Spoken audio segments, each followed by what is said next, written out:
Well, good afternoon, investors. Welcome to the final edition of March Madness for Bull Sessions here on March 25th, 2025. My name is Mark Robertson, and I'm joined here by my dear colleague and long-term investor to the north, Ken Kabula. Good afternoon, sir. Good afternoon, Mark. Good afternoon, everybody. This is a wonderful day today. Our Costco is now open, and my wife and I spent the morning at our new Costco. You mean the $100 store? Well, yeah. Ours was a little bit more than $100, Kim, when we left. But I don't get out of there unless it's over 100. Oh, I go in for two things and come out over 100, so it's definitely a problem. Well, the voice you just heard was Kim Butcher from Florida. Good afternoon, Kim. Afternoon, everybody. About to rain here, so I've got something to do inside other than cleaning house. Excellent. Stock.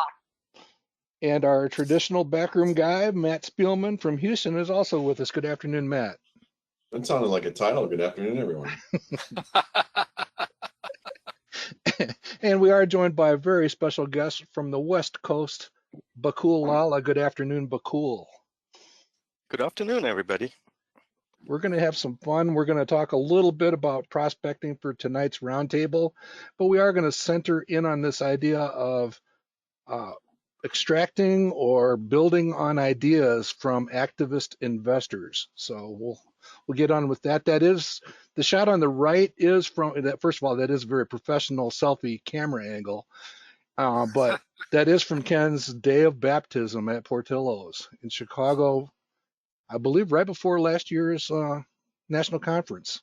Absolutely. We were on our way to Chicago and we stopped there for lunch. And he blessed it, although he did commit the blasphemy of suggesting that there may be a better hot dog out there somewhere. Yeah, it's in Flint.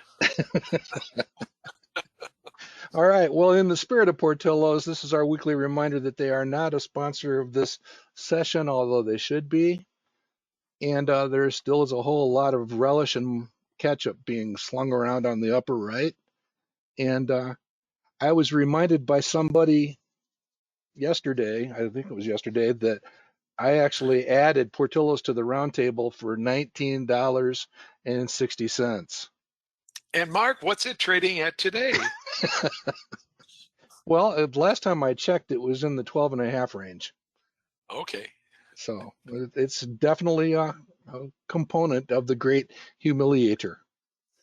Mark, the lovely lady at the bottom of the slide, Ann Manning, has her hand in the air. So, Ann, you are unmuted. Go ahead. I just want to say that you always are talking about the hot dogs at Portillo's, and I thought that's all they served. And we were quite surprised when we went that they had a whole bunch of other stuff. So maybe you need to talk about other than the hot dogs. Hence the picture. Thanks. We left you on there to brighten our screen again this week. And I believe that is one of their cake shakes, chocolate cake shakes on the right-hand side, right above Ann. And that's a notorious dessert that they happen to be quite famous for. Anyhow, I think we can move on. All right, here's our traditional disclaimer that no investment recommendation is intended. This is entirely about education and demonstration. Demonstration is one of our favorite words here at Bull Sessions. And everything that we're doing here is done with the intent of sharing and learning together the principles of the modern investment club movement when it comes to the discovery of opportunities and the analysis of said opportunities. So that's what we're going to be trying to do. And everybody needs to hold up their right hand and say that you'll do your own homework and do your own study before making any investment decision. You can try and blame Ken or me for anything. It just won't work. It just won't. But make your own decisions. If we happen to own something, we'll try to remember to disclose that.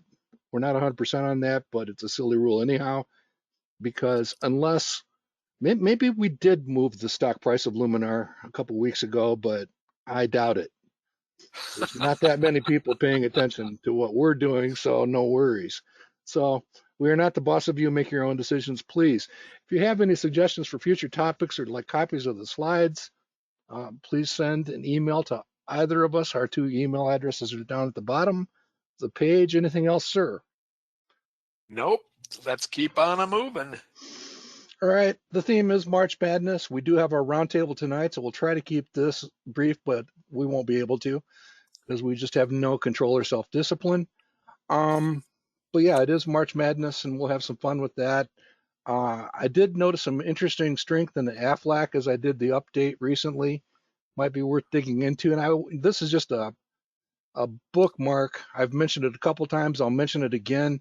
Hugh McManus has been tantalizing us with the notion of thinking through what happens if extreme progress is made in cancer to a company that sells cancer insurance. It's an interesting thought. What would actually happen to the investment value of a company like Aflac if substantial progress is made? We'll come back and probably talk about that. And the quote is just simply me holding up my hand. I lost the first game. 63 games in the college basketball tournament, and I was out of the running after one for the third year in a row. Hey, Mark, I'm kind of embarrassed to ask this question because I actually own Aflac in one of my portfolios, but do you have a number for how much of their business comes from cancer insurance? I don't, but I'll bet somebody in the audience does. I'm thinking 80%-ish. That's what I was kind of hoping. If anybody has a generalized idea of how much of Aflac's business comes from cancer insurance, that's a nice stat for us to take a look at. Yeah, I don't know if it's still true, but I know that Hugh was steadily accumulating Aflac, even when it didn't seem to make quite as much sense to do so a few years ago. And it's worth noting. And by the way, that is the top dog, Portillo's yacht, by the guy who started Portillo's, on the right-hand side of that page, if you didn't already know that out there. All right, here's the market, Ken. Any surprises here? We are only a few days away from locking in that right-hand bar below the blue line. Well, I guess the only thing that's beginning to bother me just a touch is the widening gap between Prove and MyPar. It's still only 1.2 percentage points, but Prove does not move as it's not as volatile, I guess I should say, as MyPar is. And I'm wondering why Prove tends to lag behind, maybe because we haven't gotten some of the closing numbers from the last fiscal year actually incorporated in a lot of the reports that are being filed that we're looking at right now. But I would be much more pleased if Prove were 9.8 right now rather than 8.8.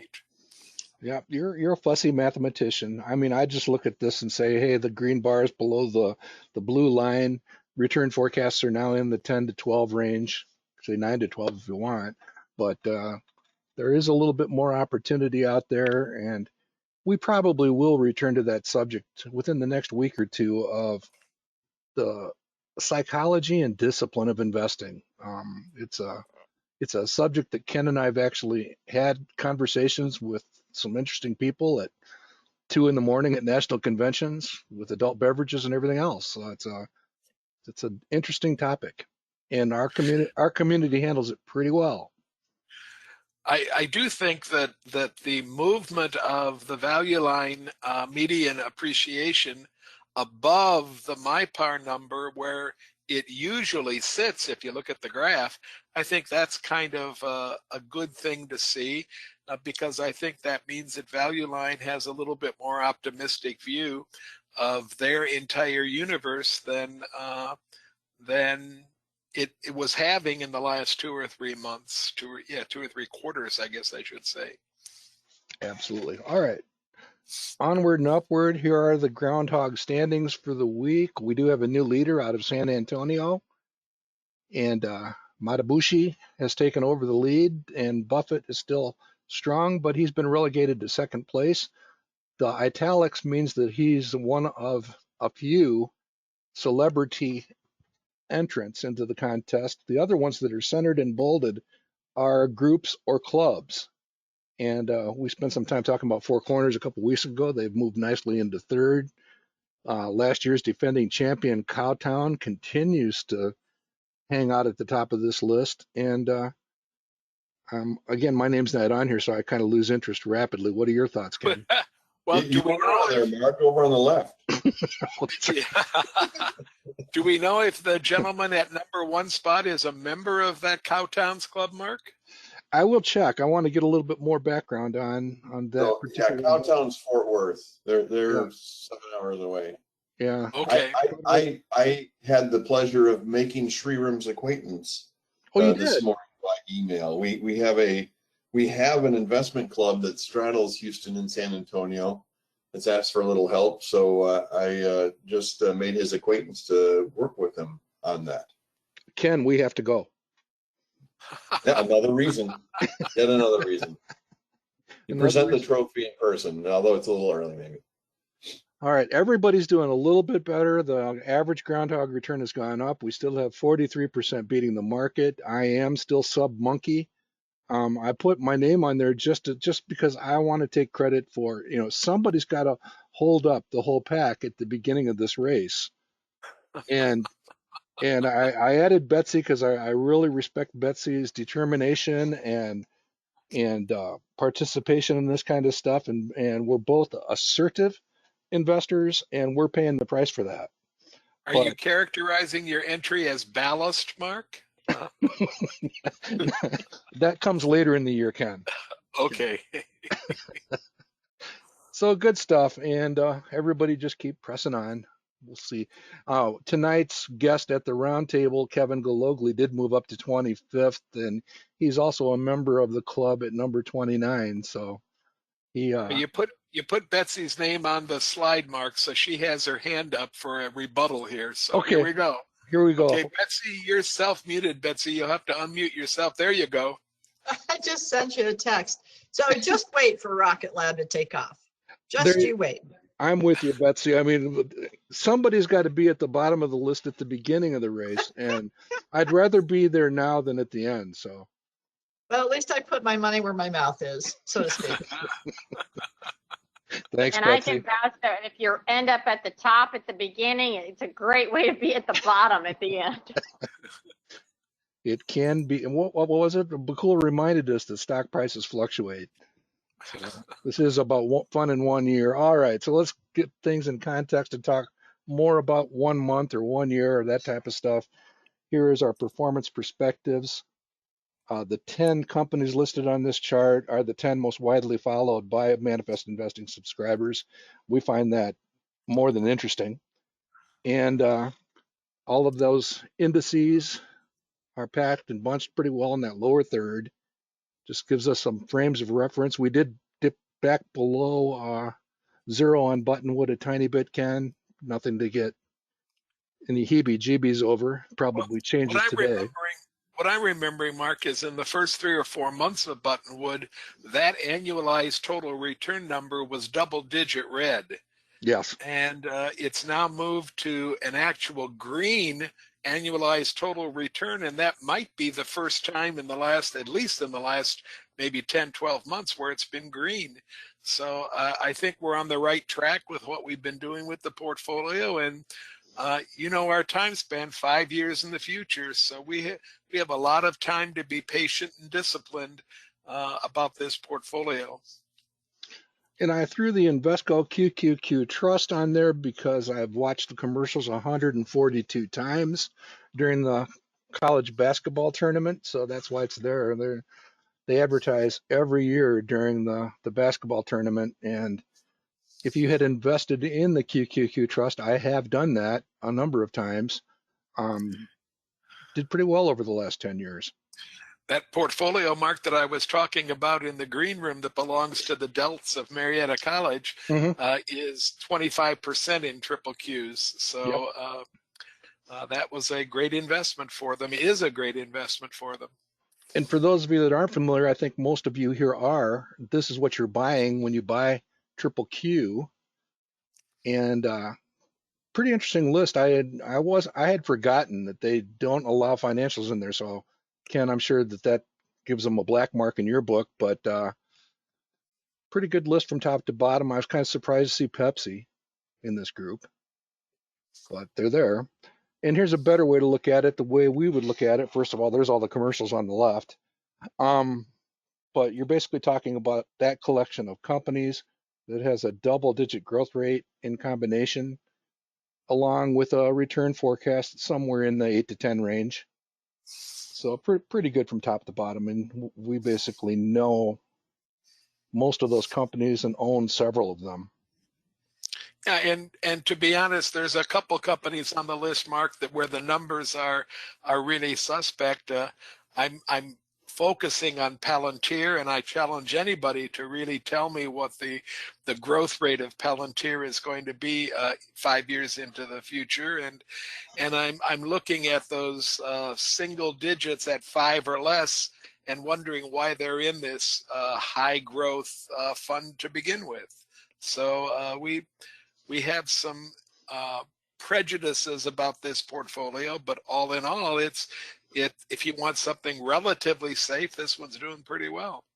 Yeah, if you have a friend or a family member, as Ken just suggested, with his college endowment involvement, yeah, it's not a bad place to be most of the time, and it's certainly not a walking disaster right now.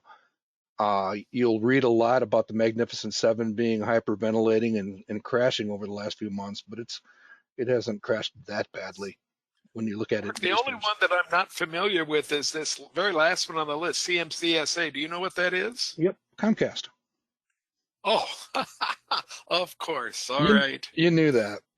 I did know that, yeah. All right, so let's go ahead and talk about activist investing, not active investing. This is a subject that was introduced to us by Kim and her friend Bakul, who is joining us here today. This is just that introduction slide. We're going to talk a little bit about Elliot and Paul Singer. And the reason that it draws our attention is, well, first of all, he does invest in some interesting companies, but he has a 30-year track record of beating the market by 5 percentage points. So with that, I'll switch to our cover slide, Bakul, and say, take it away, Bakul. Thank you, Mark, and good afternoon, everybody.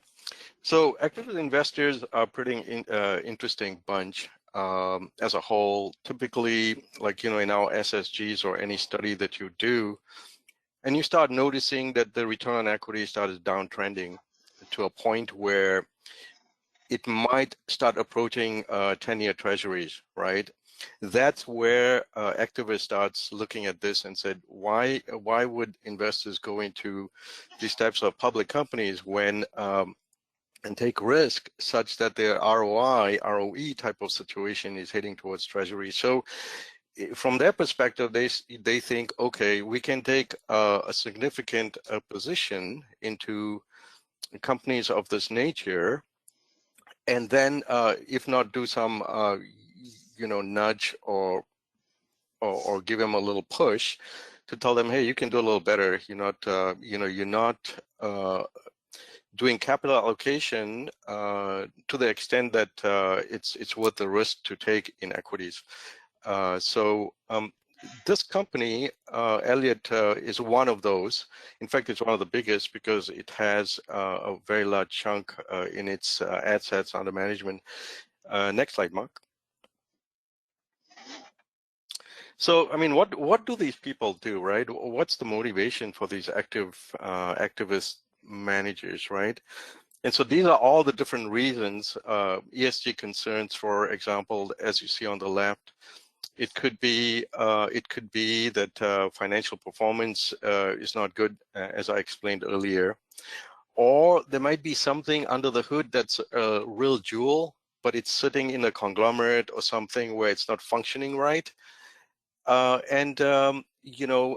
activists could say your company is not trading at a proper PE or any other metric that you could use to value businesses.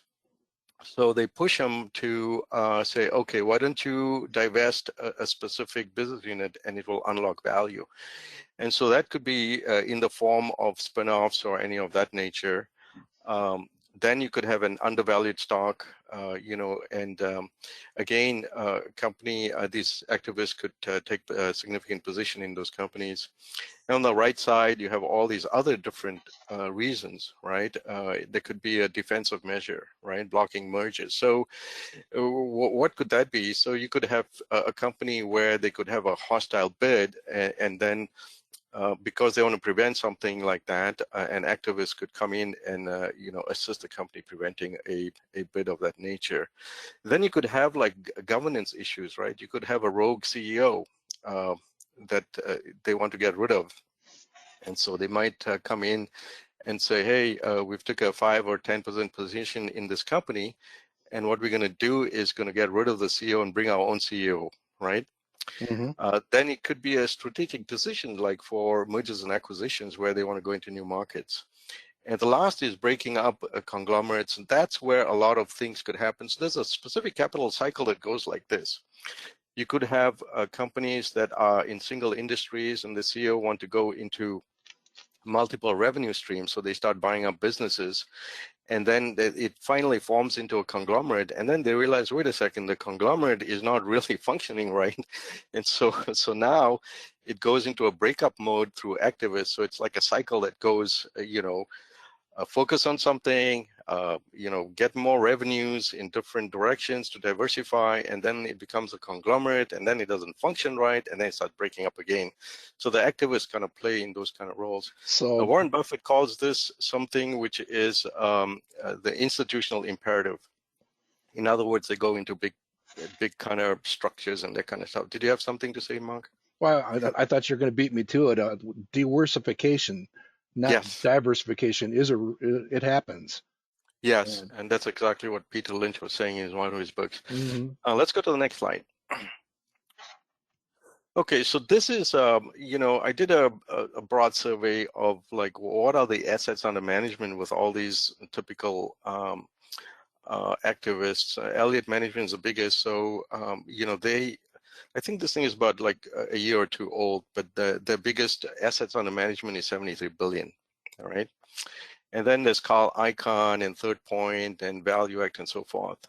Now, sometimes these activists could go in opposite sides and they could debate this thing in public, believe it or not. A typical case would be like Herbalife. And in Herbalife, what happened was Bill Ackman from Pershing Square Capital was saying that Herbalife is a sham because they do like those pyramid scheme kind of structure. Whereas Carl Icahn came on the other end and said, no, you guys are good. So Carl Icahn had a long position, whereas Bill Ackman had a short position, and between the two, they were duking it out in public. So it's kind of interesting to kind of watch all that stuff, and eventually something settled. So Bill had to kind of later on get out of the situation because he had to take a loss versus Carl Icahn. And then you have issues like I'm sure some of you remember about Valiant Pharmaceuticals, right? Where the CEO was an interesting character, where he would buy the intellectual property of some drug companies, and it maybe have been underpriced in terms of selling it, but then he would overprice it. So if a pearl from a pharmaceutical was like, you know, $10 copay in the past, once he attains the the IP, then he would jack it up to $600 per pearl, and obviously that's not a sustainable model, so he got dinged for it from the government anyway. So, okay, next slide, Mark. Okay.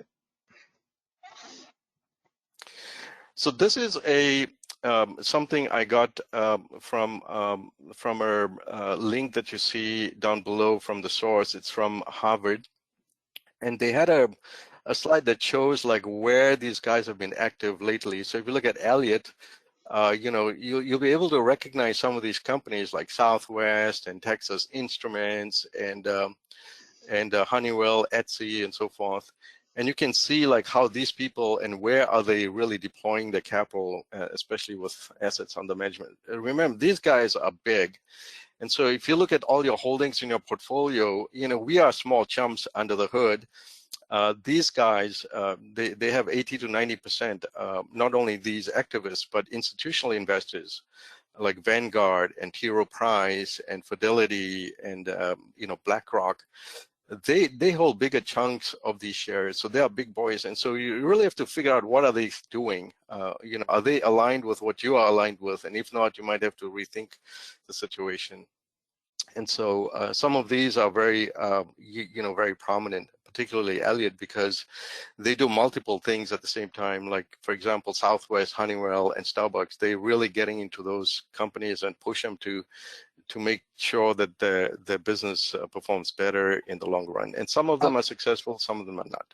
Did you need to say anything, Mark? I find some very interesting names there on the right, and I think Ken, you and I have talked about, in fact, we talked about it here, the General Electric transaction of spinning off into three pieces where it was a situation where value really was unlocked. I mean, a lot of times I think it's almost mythical, but sometimes it is powerful. And Yes. anybody that owned General Electric and ended up with those three pieces did quite well. So, I mean, there's a nice trigger mechanism there, and Honeywell's one we might take a closer look at, you know, over the next few weeks, see what they're doing there, what they're thinking.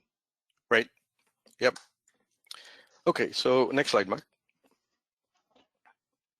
Okay, so here's talking of Honeywell. You know, Elliott came up with a news that they invested over $5 billion into the company, and they have these different reasons as to, like, hey, what's going on? What are they trying to tell the company? And so, you know, first of all, the crown jewel pretty much is on the left side on the top, which is the aerospace and automation business.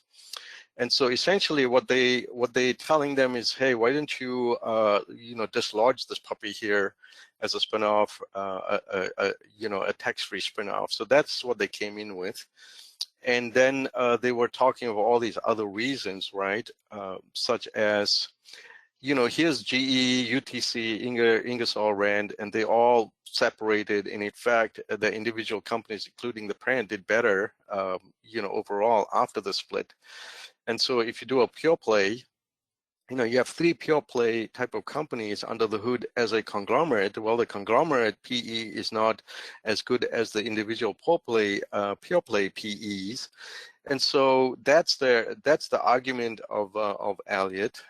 And then on the right side, you know, hey, you know, you can get much more of financial flexibility when they are standalone companies, particularly because at the bottom, if you notice, it says attracting top industry talent. So when you have pure play companies, the management is now incented to perform better. And so that's the whole idea, you know, once you break these companies up, especially when they're conglomerates.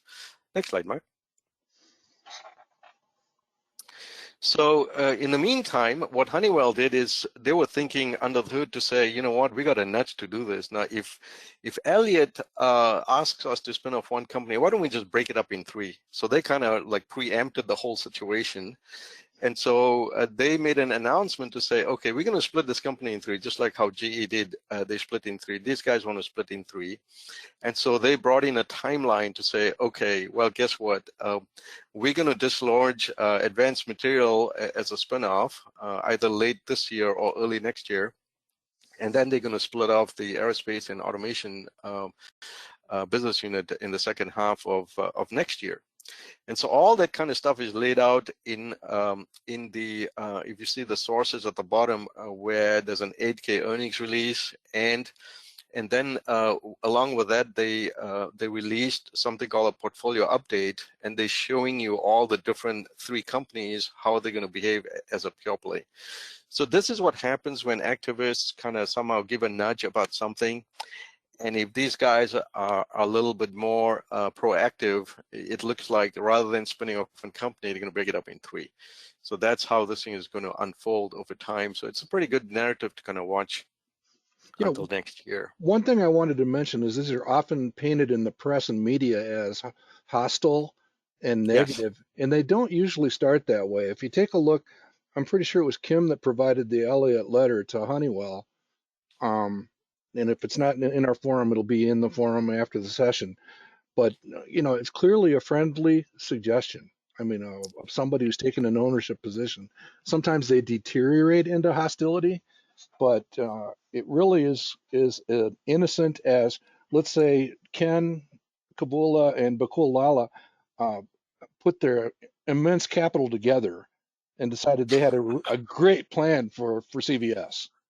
And they called in Hugh McManus and Kim Butcher to help out with the streamlining of the company. Right. We would all get that. They would, at least it would start friendly anyhow, but we would all understand, what those parties are bringing to the challenge. And that's really, I think it gets mischaracterized quite Yes. often. Yes, it does, because sometimes the journalists are not reporting facts. They're producing, along with the facts, they're producing their own opinions. And so what I typically do is I ignore all that noise and I just look at the SEC filings, because that's the raw data I can work with and form my own opinion. So, by the way, your idea of immense capital is very interesting. I don't have that kind of capital to deal with CVS. Well, Ken does.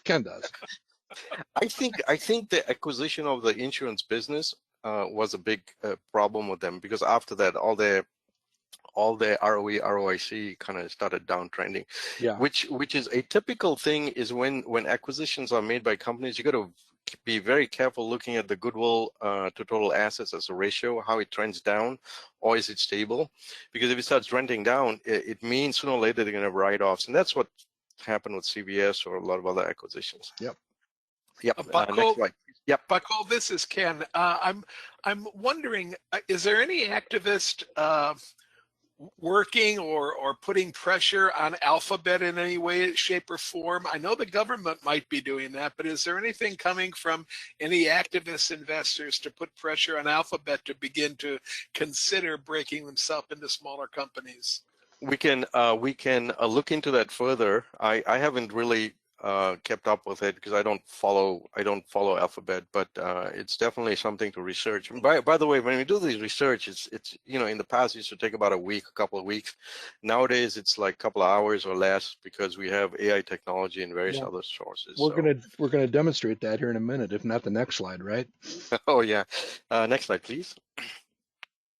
Now there's Bakul in his tent. That's right. By the way, to sleuth for active investors, there is a I know Mark, you use Insider Monkey, right? Yep. So this particular slide actually has a link. So when you click this link, sleuthing for stock ideas, it actually goes to a site, and in that site you can literally type Elliott or Jenna Partners or Lone Pine or any particular activist, and it'll give you all the holdings. And so I thought I'll just pass that on to the group. We'll check that out. I'll make sure it's in the forum also for. Yep. So I thought I'll put that in, and then let's go to the next slide, please. Okay. So this was something. That I guess, did you put the left side stuff, Mark? I noticed there's Air Products and all these other companies. It kind of answers Ken's question. It doesn't mention Google, but it talks about other, activist activity right now. Yes. And again, I'm just fascinated by some of the companies on the right. Forward Air's there, one of our favorite best small companies of the past. And Right.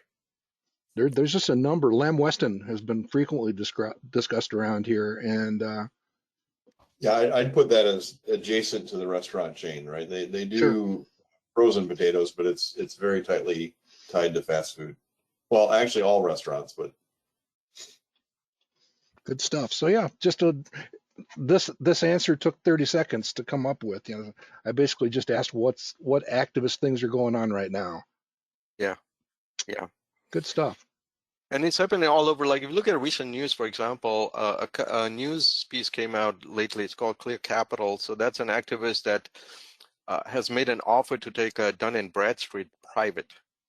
So then if you quickly look at what the heck's going on with Dun & Bradstreet, well, the ROE, ROIC don't look good. But if you look at their free cash flow or the cash generation is there. So what that tells you is that they have issues with capital allocation. And because of that, an activist would come in and say, okay, somehow you guys are lacking, discipline in capital allocation to return ROIC to the investors, so we can take it private, and then we rework your issues, and then they IPO it back in a few years. So that's the whole idea.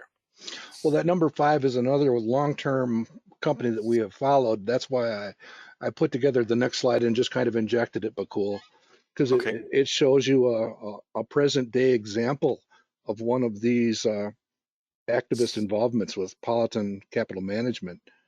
And everybody can read the value line insert right there describing the type of stuff you've been mentioning. And on the right-hand side, this is clearly a situation that has deteriorated. And the question we would have is Katie and her team putting that red line back where it was. What's the probability of that happening? So this is I don't know, I would put it in the category of a potentially quantifiable turnaround. Yes. And if you know what you're looking for and what they're trying to do, and you can follow along. And with an activist investor involved, it is easier to follow along with, the actions taken, decisions made, and all that kind of stuff. Yes, and usually they divulge all those information in SEC filings, particularly 8K or 13Fs or 13Ds and 13Gs, those types of filings. So we can go to the next slide, Mark. Okay, here's that demonstration. Yeah. So I just want to give a quick context, while people are reading this. I know me and Mark were exchanging emails, and one of the questions he asked was at the end that you see where it says, what is the end-to-end ROI on a Dell, VMW, AVGO overall transaction? Well, I had no clue. Well, actually, I had a clue because I've been involved with VMware and Broadcom, but that was Kim, yeah. That's the tail end. But let me tell you how the whole thing unraveled over time. As you guys know about Moore's law, 18 to 24 months, compute power doubles and things get better and so forth and cheaper. So it's good for consumers, but it's not good for business, because what happens is with hardware business, they don't have pricing power. So what the heck happened, over the years? Well, IBM figured that out, and they said, you know what, we need to get rid of this hardware business. So they got rid of their laptops and desktops and so forth, and now it's called Lenovo, right? So they kind of dislodged that, and then Dell got in trouble later on, so they became private. So who the heck was involved with them? So I think it was Silicon, it was Silver Lake Partners, one of the hedge funds and activist managers that is prominent in the technology area. So they took them private. But before they took them private, what happened was a hardware company by the name of, the name escapes me now, buys VMware.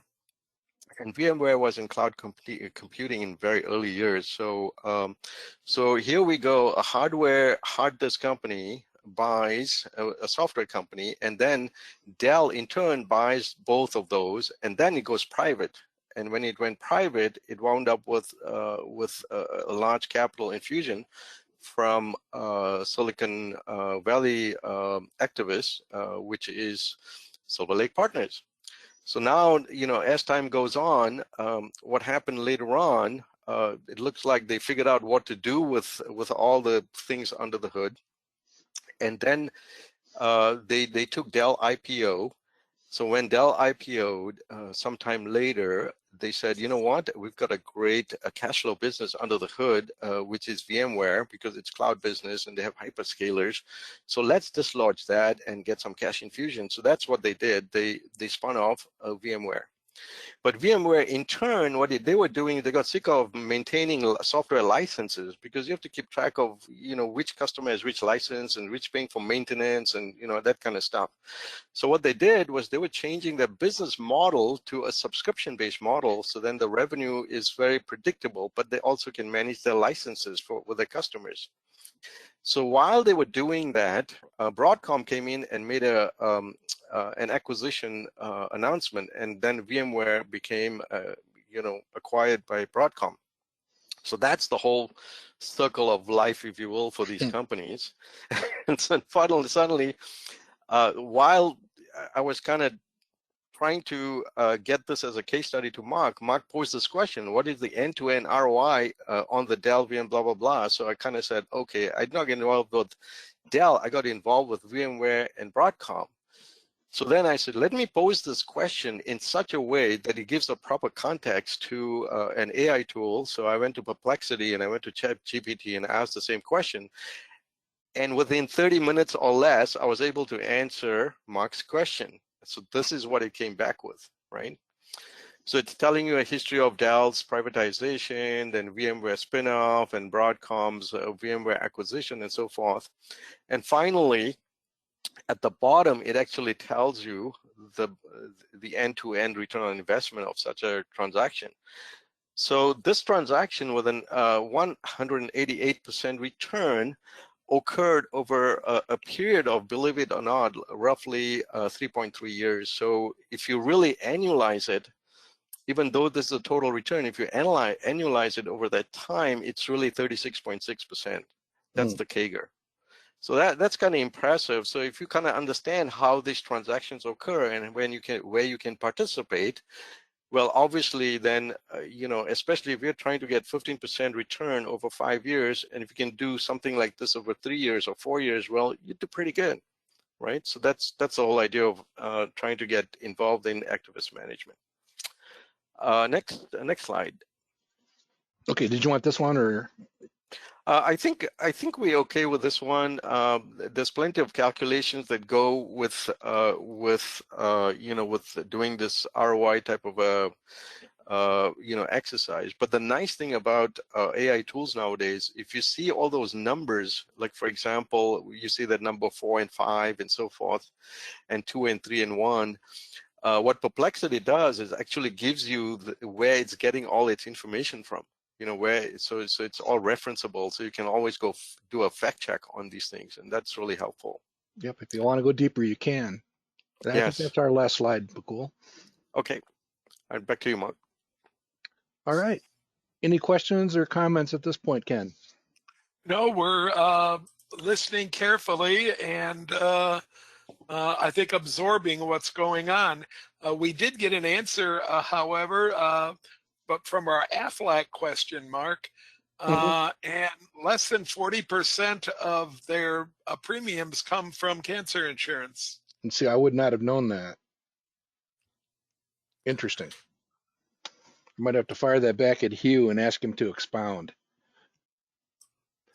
Good stuff. All right, so I thought we'd close with just a quick look at the Sweet 16 for now. Just give people a list of shopping opportunities or study opportunities, I should say. And, there's a lot of very familiar names on this list. Does it pass the Kavula test? Yeah, I own a handful of stocks on this list, Mark. So, in fact, I own more than a handful of stocks on this particular list. So yeah, and one of the things that I don't know if it bothers me isn't the right context. The fact that we end up shopping in the same swimming pools quite often, with the discipline that we follow, I guess it really doesn't bother me. But we do end up looking at some of the same companies. That's how we end up with repeat selections for the roundtable. So a number of these are roundtable companies, but it's a good list of companies. So it's 16 plus 4. And there's only a couple on here that bother me a little bit. Ken pointed out that Deckers is in the middle of some upheaval and probably weak operating results, which may be making that situation a little bit more turbulent, would be the way I would think of it. I also think, Mark, there's been some pricing issues, not necessarily business issues, but some pricing issues with D.R. Horton and Pulte after the latest earnings came out. Absolutely. So you want to be careful and basically dig in and check for those type of disruptions. But I often get the question, well, how in the world do you start with a list of 20 and get it down to where you can actually think about one? And I thought in the spirit of March Madness, we would go with this.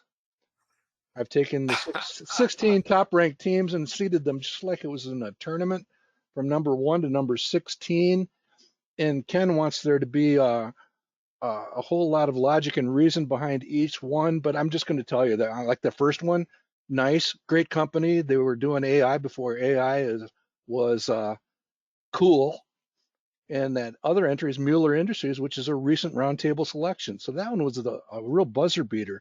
As you look down that left side, 6 out of the 8 are already in the roundtable tracking portfolio. The only exceptions to that are First Solar, which we just have never been able to sink our teeth into, and the other one is United Therapeutics. And on the right-hand side, there's a couple companies that are in the roundtable tracking portfolio, but I'd also ask you to notice how many home builders are there. So just without any further ado, here are my selections going head to head, literally just kind of instinct, perhaps some number crunching, but you know, I'll take either one of the first two, NICE or MLI. And Ken, you're allowed to veto any of these. I picked Yeti because Ann Manning did a great presentation 2 months ago on Yeti, and Gentex is kind of in a holding pattern. We'd like to see them do better and better. I didn't pick Truist Financial, TFC, because I didn't have permission from Cy.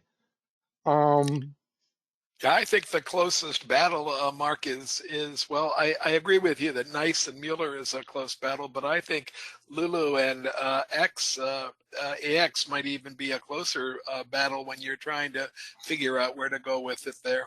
I would have picked AX over Lulu, but that's just my choice. Well, see, I didn't want to pick a regional bank without permission from you, and All right. so that's why Webster didn't make it. I had to take Schlumberger, and ZTO is a buy because that's a Chinese company. So Deckers gets a pass on that first round, but United Rentals, and then I avoided the home builders because I didn't want to agree with Kevin tonight. And I told you, Mark, that I was concerned about a couple on the list, and Webster is a really good regional bank, but I don't see it as one of the top 7 or 8 in that industry. So I'm not quite sure how it makes the Sweet 16 list to begin with. Maybe it's a Cinderella team from a very weak league. Maybe that's it or something. Well, it got drubbed by Schlumberger, so it's okay. All right, so the next round, I went ahead with NICE over Yeti, and the First Solar. I like the idea. I like the company. There's some pretty decent looking characteristics there, but I continue to fear anything so dependent on what the government decides. Ken taught me this lesson years ago with the for-profit education companies, and I just refuse to lay down on the railroad tracks again. And that's, Ken has his Chinese avoidance bias. I'm just skeptical of a company like First Solar, and that's to my detriment probably. But United Therapeutics wins that battle also. Ken, Schlumberger has to take down Deckers based on the stuff you had to say.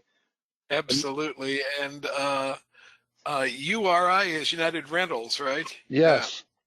Yeah. Okay, so I I own United Rentals in one of the clubs I belong to. At the same time, I can't get warm and fuzzy about the company. I don't understand why everybody thinks it's doing as great as it's doing. So I put that into a special category of companies. It goes back to my Clayton Homes experience, where everybody explained to me that we were headed for a recession and Clayton was going to get killed. And then we actually had a conversation with Clayton management where they said, oh no, that's when we do best.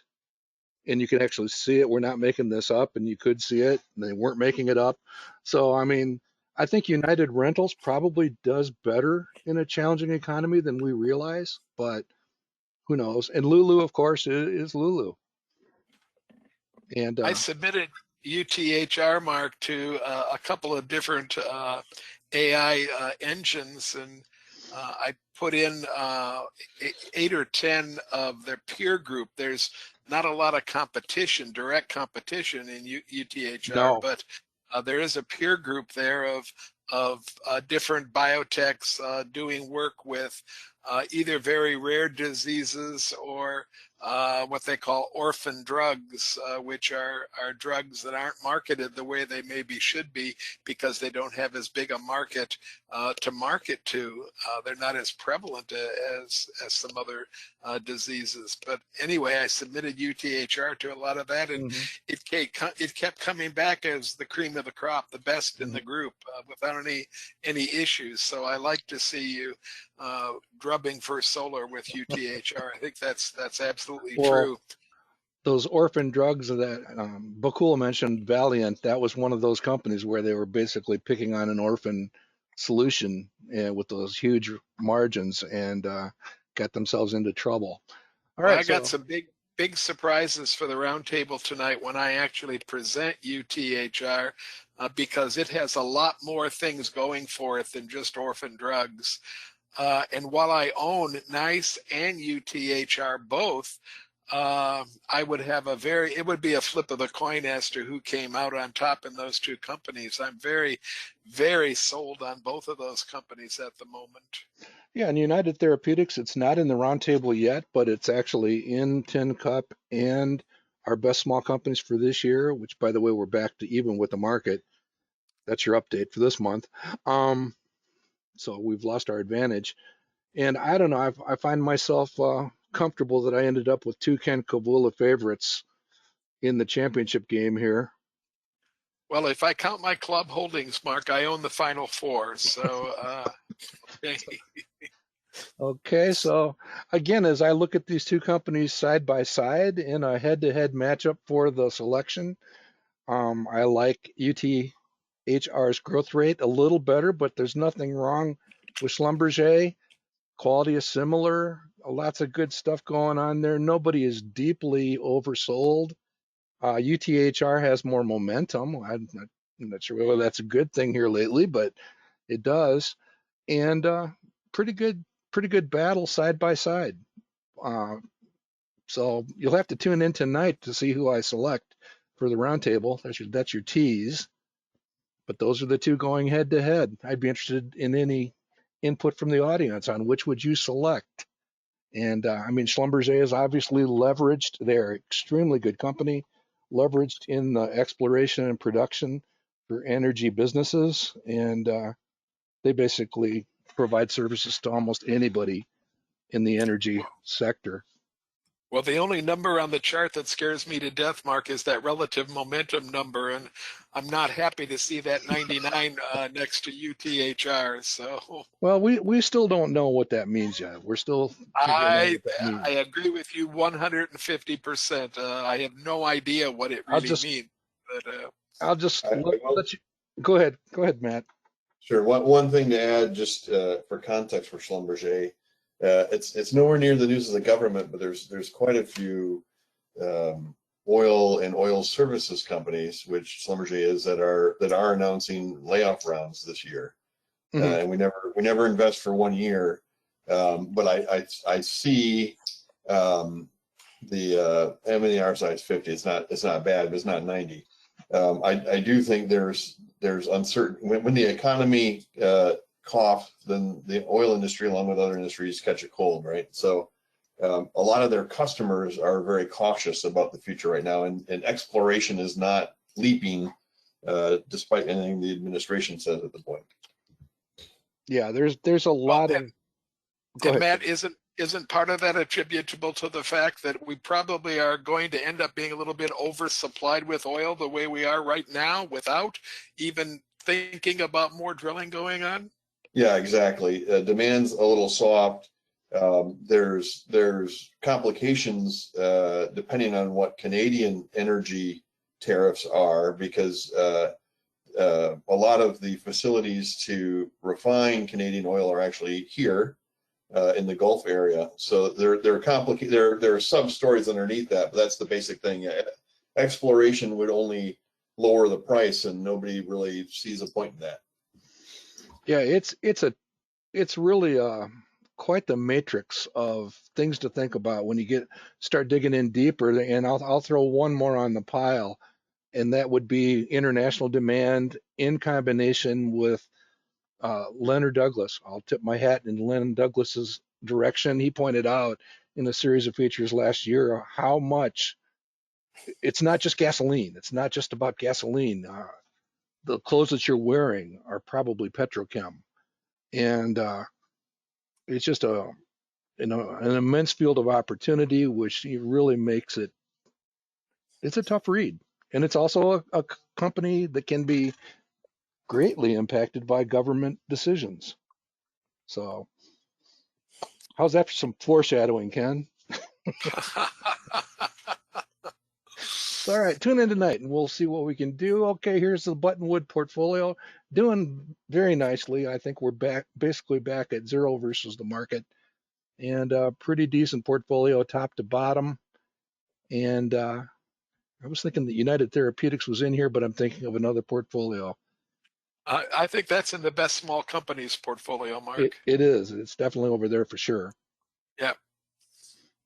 All right, so we will be working on this in a couple of weeks, and Wendy says we're supposed to pick well, Ken. Well, okay, and Mark, you know that I'm always looking at sales and at par numbers because we do a pretty good job of keeping quality up there without a lot of effort. But maybe when we look at this portfolio again, whenever it comes up, maybe a real hard look at Paycom needs to be taken. Yeah, absolutely. And of course, we see Schlumberger is in this portfolio. All right. Here's our reminder that we do archive all of these sessions, whether they're bull sessions or educational sessions or roundtables. You can go to the youtube.com, search for Manifest Investing, roundtables, or bull sessions, and you will find this page. If you can't find it, let Ken or me know, and we'll help you out. All right, and here's a hot one just off the press. We got approval for the facility, Ken. So April 19th, we're going to get together and talk stocks in person with, I think we're going to see a number of investment clubs from the Detroit area. So if you live within driving distance, mark your calendar, save the date, and I think we'll have some fun there on Saturday morning, April 19th. Anything else you'd like to add, Ken, other than you didn't know this, but you're buying me breakfast that day, probably. Okay, probably. All right, we'll go ahead and close down with, first of all, the picture on the left was reminded and contributed by Barry Ritholtz. And if you haven't seen it, it's really kind of fascinating because at first glance, you see what appear to be burros or donkeys, but that's actually a shot from above of zebras. And the shadows are pretty cool. All right, not sure what that has to do with investing, but I think it's pretty cool, so whatever. All right, back to investing. I think we'll take a look at Stanley Druckenmiller's long-term performance. If not next week, within a couple of weeks. It's one of Kim's favorite sources of ideas. So we'll take a look at what Stanley's been up to. And of course, we are 1 week out from the Motley Fool's national holiday, April Fool's Day. So that's just a little bit of foreshadowing there too. Anything else, Ken? Well, Mark, I'm just adding a topic for the future, okay? I'm a little bit concerned about some of the quote name investors, unquote, hawking their wares on different public television stations, radio, in print. And I'd like to take a look at Mark Chaikin and how successful an investor he actually was during his career. He's been especially active in calling the market and talking about selling stocks, and a lot of it seems to be without a whole lot of rationale attached to it. So I'd like to put that up as a topic because I feel certain that a number of people have come across his ads now, and they can be quite enticing as a oh, do this and you're going to become very rich very quickly kind of scheme, you know. So I'd just like to put his name into the pile, that's all. I know you do less on social media, but places like Facebook and others have a number of people showing up with ads for, like a private club type nuance to it or whatever. Yeah, And the whole concept of clubs has become very popular, but they're not clubs in the same sense yeah, that we think of investment clubs. and So I think some of these individuals are not even affiliated with the ads either, which is really disturbing. Liz Ann Saunders came up fairly recently. I don't think she's even involved with those ads that are running, but they use the recognition, the voter recognition to get it out there. And I'm with you, Ken. Perhaps we can talk about it, and maybe we combine that with the magazine cover myth and all that kind of stuff. But anyhow, okay. I hear you. It's definitely something for everybody to be aware of. When we dig in to talk about Stanley Druckenmiller, we'll be looking at facts and his actual performance. Okay. Anything else? No, we did a pretty good job. It's 1 minute after 3, and we do have a roundtable this evening, folks, at 8 o'clock. If you want to come to the Mid-Michigan Roundtable and have been unable to find a place where you can register, drop me an email, and I'll send you a registration link out right away where you can still register and show up at tonight's roundtable. And I'd like to close by saying a special big thank you to Bakul for showing us how to dig into some areas to generate some ideas. So thank you very much, Bakul. Thank you. Well done. Bye, everybody. Okay, Ken, I guess we'll see you in a few hours. Absolutely. Take 8 care. o'clock tonight, folks. Bye-bye.